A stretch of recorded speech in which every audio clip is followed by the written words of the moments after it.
Pro 2 Beza. Sahabat ni datang daripada PD, Port Dickson, Negeri Sembilan. Sahabat ni datang untuk buat di bahagian LCD screen je. Dia tak ada buat penukaran panel macam biasa. Just untuk bahagian LCD screen saja. Kalau yang biasa LCD screen dia warna oranye. Dan yang dia minta kita buat, pertama inverted polarized, bermaksud background dia warna gelap dan dia punya tulisan tu warna cerah. Prosesnya macam biasa, kita akan buka semua sekali.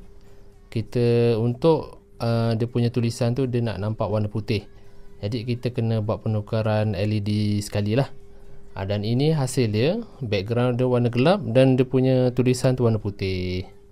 Kepada sahabat-sahabat yang ingin kelainan di bahagian LCD screen, boleh PM kita.